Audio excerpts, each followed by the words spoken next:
Bonjour à tous et bienvenue dans Mariage engagé, le podcast des futurs mariés éco-responsables. Je m'appelle Aude, je suis wedding planner et dans ce podcast, je vous partage mes meilleurs conseils, seul ou avec mes invités, pour vous aider vous aussi à organiser le mariage de vos rêves, mais surtout un mariage qui corresponde à vos valeurs. J'ai imaginé ce podcast comme un moment privilégié qui vous est entièrement réservé. Une petite pause dans votre semaine où vous pourrez faire le plein d'astuces pour votre mariage sans aucune pression, dans la détente la plus totale. Alors installez-vous confortablement, prenez un thé ou un café, de quoi prendre quelques notes et c'est parti pour l'épisode du jour. Hello tout le monde, j'espère que vous allez bien, que vous passez une excellente semaine et je vous souhaite la bienvenue pour l'épisode 42 de Mariage engagé, un épisode où on va parler des invités. Alors pourquoi est-ce que j'ai choisi de parler de ce sujet aujourd'hui? Parce que c'est l'un des piliers selon moi d'un mariage réussi. Alors c'est une notion qui est très subjective, le fait de se dire qu'un mariage est réussi ou non, ça va dépendre de la personne à laquelle on s'adresse, mais évidemment le plus important c'est que ce mariage soit réussi pour les futurs mariés. Mais dans tous les cas, vous n'êtes pas sans savoir que c'est un sujet qui est très important dans l'organisation d'un mariage, au même titre que la recherche de prestataires, trouver la bonne salle, faire le bon planning, etc. Pour la simple et bonne raison, car s'ils sont bien choisis, ils mettent le feu, au sens figuré, à votre mariage, tout le monde est content, vous passez une soirée dingue. Mais si jamais il y a quelques personnes dans le lot qui sont mal intentionnées, ça peut vite tourner au vinaigre si vous n'y faites pas gaffe. Donc, si vous vous retrouvez dans la situation où vous avez peur de vous tromper, je vous partage aujourd'hui quelques conseils pour vous aider à bien choisir qui inviter à votre mariage. Avant de commencer cet épisode, j'aimerais vous partager un témoignage que j'ai reçu sur Instagram il y a quelques temps et qui m'a fait très plaisir, qui m'a beaucoup touchée, donc je voulais le partager avec vous aujourd'hui sur le podcast. Il me vient de Tiffen et qui me dit « Bonjour Aude, je me suis mariée le 9 juillet dernier et je voulais te remercier. Tes posts m'ont beaucoup aidé dans certaines prises de décision et ils m'ont aussi aidé à relativiser sur certaines choses qui pouvaient être stressantes. Le rétro-planning a aussi été d'un grand soutien pour nous organiser sans stress et notamment contacter les prestataires dans les temps.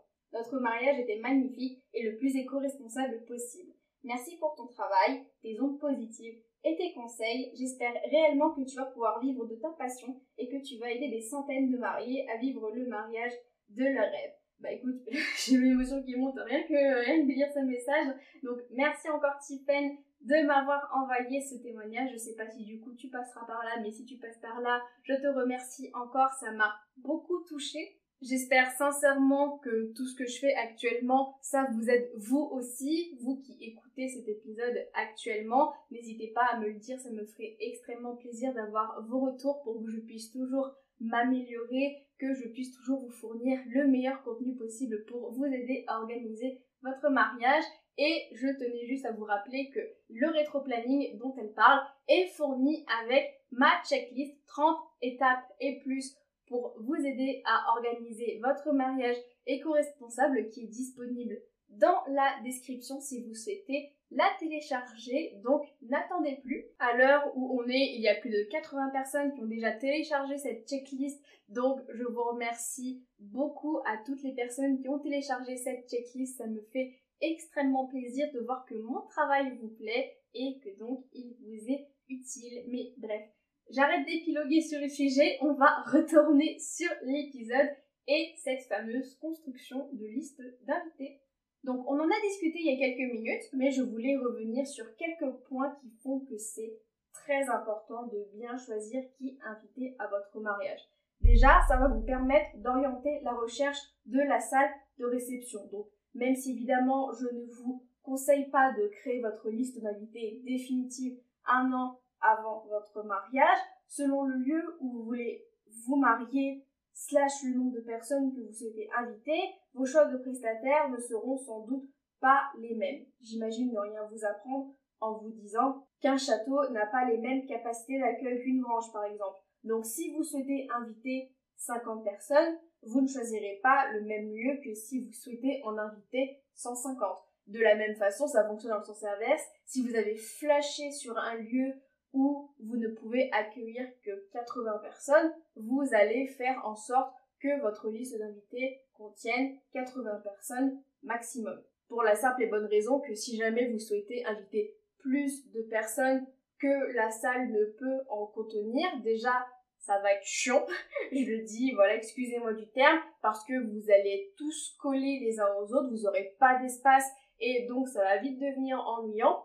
Et deuxième point, c'est hyper dangereux pour des questions de sécurité, car le nombre de personnes maximum qu'une salle peut accueillir est défini en fonction de sa superficie pour que chaque personne puisse avoir, alors je crois que c'est 1 ou 2 mètres carrés d'espace autour d'elle. Je vous avoue que je suis plus sûre du chiffre, mais je vais vérifier et je vous mettrai la source dans la description quand j'aurai retrouvé. Mais dans tous les cas, c'est hyper important que vous respectiez cette jauge, non seulement pour pouvoir plus vous amuser car vous aurez plus d'espace, vous aurez l'espace adéquat, mais également pour des questions de sécurité car ça peut être très dangereux si jamais il y a un accident, un incendie, que tout le monde doit évacuer, etc. Et plus vous allez rajouter de personnes, plus il va y avoir de tables, de chaises, et potentiellement vous devrez en mettre à côté des zones d'évacuation, les zones où il peut y avoir les extincteurs par exemple, et c'est des zones qu'il faut absolument laisser libres justement en cas de problème. La deuxième raison, c'est que vous n'avez pas un budget illimité, même si je sais que vous aimeriez. Mais bien souvent, bon nombre de couples sont limités dans leurs envies par leur budget et donc il revient à chaque personne de donner vie à leur mariage de rêve avec les moyens du bord. Donc cela passe aussi évidemment par une gestion rigoureuse de la liste de vos invités, car vous le savez sans doute, plus vous invitez de personnes, plus cela risque de vous coûter cher. Parce que le repas, vous le payez par personne, les faire-part aussi, toute la papeterie de façon générale, les cadeaux d'invités, il y a certains prestataires qui facturent en fonction du nombre d'invités, etc. Bref, je ne vais pas rentrer dans les détails, sinon ce serait beaucoup trop long. Donc si jamais pour une raison ou pour une autre, vous savez que vous ne pourrez pas faire de grosses folies, il faut que vous soyez prête à faire des concessions. Mais d'un autre côté, si vous avez l'opportunité de vous faire plaisir, d'organiser un grand mariage avec 500 personnes et que c'est ce que vous souhaitez, faites-le sans aucune hésitation. Et numéro 3, des raisons pour lesquelles c'est important de bien choisir ses invités, c'est que vous ne pouvez ou ne voulez pas inviter tout le monde. Parce qu'autant on sait qu'on ne pourrait pas se marier sans certaines personnes, autant on aimerait bien pouvoir se passer d'en inviter d'autres. Je suis sûre qu'il y a quelques noms qui popent là directement dans votre tête. Peut-être que vous vous êtes retrouvé dans ce cas de vouloir inviter des personnes, mais que pour une raison ou pour une autre, elles n'ont pas pu venir à votre mariage, ou au contraire, de ne pas vouloir inviter certaines personnes, mais X ou Y vous a forcé à l'inviter sous tel ou tel prétexte. Bon, on n'est pas encore ici une fois pour parler de ça. Mais déjà, comme on l'a dit, en fonction de votre budget, vous allez peut-être être limité dans votre nombre d'invités, peut-être aussi au niveau de la salle. Mais aussi, si vous êtes comme moi et que vous n'aimez pas trop les grands rassemblements, vous pouvez partir du principe que plus il y a d'invités, plus il y a de chances pour que ça parte en bazar si jamais ce n'est pas bien encadré. En plus de ça, vous ne pourrez pas passer de temps avec tout le monde, surtout si dans le lot il y a des personnes que vous ne connaissez pas. Et comme on l'a dit, un petit peu plus loin dans l'épisode, parfois il suffit d'une seule personne pour que la situation dérape. Donc si vous voulez éviter que votre mariage ne se transforme en fête du village, mais avoir tout de même assez de personnes pour fêter votre mariage dans la joie et la bonne humeur, vous devrez faire des choix. Comment ? Eh bien c'est ce que nous allons voir tout de suite, puisque je vous dévoile 3 techniques pour vous aider à bien choisir qui inviter à votre mariage. La première de ces techniques, ça va être tout simplement de faire des listes. Et donc, encore une fois, la règle de 3, je vous conseille de faire 3 listes. La première liste, ça va être la liste des personnes que vous allez inviter d'office, c'est-à-dire toutes les personnes qui vous viennent d'office en tête quand vous pensez qui est-ce que je veux inviter à mon mariage. Ce sont des personnes sans lesquelles vous ne voyez pas votre mariage, vous ne voyez pas vous marier sans elles, vous ne voyez pas ne pas les inclure dans les festivités du jour. Et le plus important, ce sont des personnes dont vous savez qu'elles apporteront un véritable plus à cette journée. Vous savez que ce sont des personnes qui vont vous donner la patate, qui vont vous mettre de bonne humeur, qui vont vous rassurer, qui vont vous écouter, qui vont célébrer avec vous et qui seront prêts à faire la fête à chaque instant. Donc n'hésitez pas à mettre la famille, les amis, les collègues, bref, toutes les personnes sur lesquelles vous tombez d'accord. Au passage, je ne l'ai pas dit un petit peu plus haut, mais j'en profite pour le dire ici, vous pouvez faire cet exercice soit en commun avec votre fiancé, ou alors vous faites les listes chacun de votre côté, et ensuite vous les mettez en commun et vous vous mettez d'accord. Bref, on reprend avec la deuxième liste, qui va être la liste des personnes pour lesquelles vous hésitez. C'est-à-dire que dans cette liste, vous allez mettre les personnes pour lesquelles vous vous dites oui, mais je sais pas si je dois l'inviter, est-ce que c'est la bonne chose à faire, est-ce que j'ai assez de relations avec cette personne pour l'inviter à mon mariage, je sais pas si j'ai envie de l'inviter à mon mariage. Du moment où vous n'êtes pas sûr de l'inviter, mais vous n'êtes pas sûr de ne pas l'inviter non plus, si vous ne vous dites pas instinctivement je la veux à mon mariage, mais que vous n'êtes pas non plus contre l'idée de ne pas l'avoir, mettez-la dans cette liste. Par exemple, peut-être que vous ne vous trouvez pas proche d'une personne en particulier, mais ce n'est pas parce que vous n'êtes pas proche que vous partez du principe qu'elle ne mérite pas de ne pas être invitée à votre mariage pour une raison ou pour une autre. Vous pouvez aussi mettre sur cette liste les personnes où vous avez un désaccord avec votre chéri. Encore une fois, si par exemple il ne peut pas piffrer votre collègue mari alors que vous voudrez bien l'inviter, vous pouvez la mettre dans cette liste et peut-être avec une encoche pour dire que vous n'êtes pas d'accord sur cette personne et ensuite vous y reviendrez après au moment de donner une réponse définitive.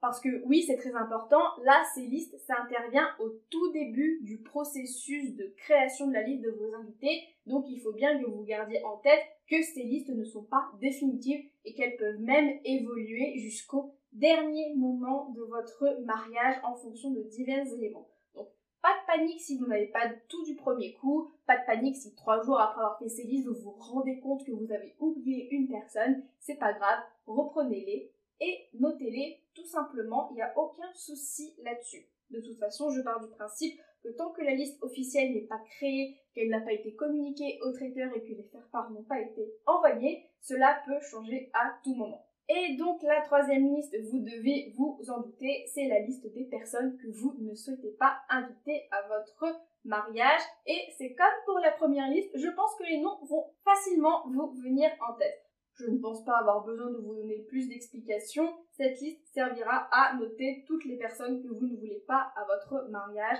Et vous pouvez même aller plus loin et noter si vous êtes d'accord pour que vos invités viennent accompagner ou non, si vous souhaitez des enfants, si vous invitez les conjoints, les enfants, etc. Notez-le en amont, puisque ça vous sera très utile quand vous prendrez vos dernières décisions d'invitation et ça vous permettra de bien identifier les personnes sur les faire-part, par exemple la famille X, Y et son conjoint, sa conjointe Z. Bref, encore une fois, n'hésitez pas à tout noter, ça vous servira plus tard. Et donc, une fois que ces listes sont faites, vous allez reprendre la deuxième liste et vous allez vous poser les questions suivantes pour déterminer si vous invitez cette personne ou non à votre mariage. Première question, est-ce que je vois cette personne souvent? Donc je pense que les réponses à cette question restent assez faciles à déterminer, du moins parce que chacun a son point de vue sur ce que signifie souvent pour eux. Et si jamais vous n'arrivez pas à vous positionner sur ce que ça veut dire souvent pour vous, n'hésitez pas à réfléchir à cette question et vous mettre d'accord avec votre moitié sur ce que ça signifie souvent pour vous, à partir de combien de fois est-ce que vous considérez que vous voyez une personne souvent. Parce que je pense qu'il y a plusieurs façons de définir ce qu'on entend par souvent. Ça peut être autant quelqu'un qu'on voit souvent physiquement que quelqu'un qu'on ne voit peut-être pas souvent en face à face, mais avec laquelle on va beaucoup parler par message, par téléphone, on va souvent faire des visios ensemble, on s'envoie des lettres, des cadeaux, etc. Bref, il y a autant de définitions que de personnes sur Terre, encore une fois, donc n'hésitez pas à réfléchir pour bien lui donner du sens. Par exemple, je sais que j'ai mes 2 meilleurs amis qui habitent à Valence, moi j'habite à Toulouse depuis plus de 3 ans, même si je vais bientôt quitter la ville, et pour autant, je considère qu'on est proches, car même si on se voit une fois par mois, tous les 2 mois, je crois que le pire qu'on ait fait, c'était 6 mois, parce que c'était vraiment impossible avec nos emplois du temps respectifs. on se parle quand même souvent par message, on se fait des visios, on se fait des films à distance, etc. Bref, on arrive à maintenir le lien, même si on est loin les unes des autres, donc ce qui va s'arranger avec mon retour à Lyon. Mais bref, c'était juste pour vous donner un exemple personnel. Tout ça pour vous dire que pour moi, il est normal que vous souhaitiez inviter en priorité ceux ou celles qui rentrent dans l'une de ces deux catégories, donc soit que vous voyez souvent physiquement, ou alors que vous ne pouvez pas vous voir aussi souvent que vous le souhaitiez, mais vous maintenez le lien par une autre façon. Sachant que plus vous invitez de personnes, plus la note grimpe, il est normal que vous souhaitiez inviter en priorité ceux avec qui vous êtes proche, plutôt que votre cousin que vous n'avez pas vu depuis 5 ans et auquel vous n'avez pas parlé depuis aussi longtemps. Et si ça fait longtemps que vous n'avez pas revu une certaine personne et que vous souhaitez la revoir, vous pouvez l'inviter à votre mariage. Si elle vient, ça vous donnera une bonne occasion de vous revoir. Deuxième question que je vous invite à vous poser, c'est est-ce que cette personne va m'apporter du positif?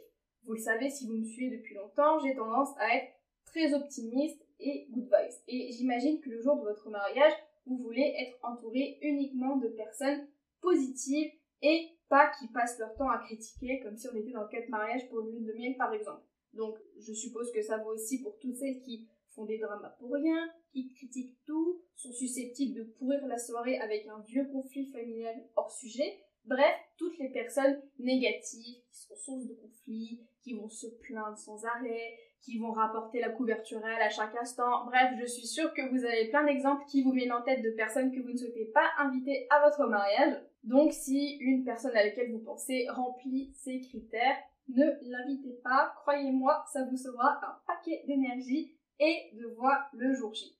Question numéro 3, c'est peut-être la question la plus évidente, mais c'est tout simplement, est-ce que j'ai envie d'inviter cette personne? On peut avoir tendance à l'oublier, mais votre avis a une place super importante dans le processus. C'est même, selon moi, la question qui prévaut sur toutes les autres. Donc si vous dites oui aux 2 premières questions, mais non à celle-là, je vous conseille d'écouter vos envies avant tout.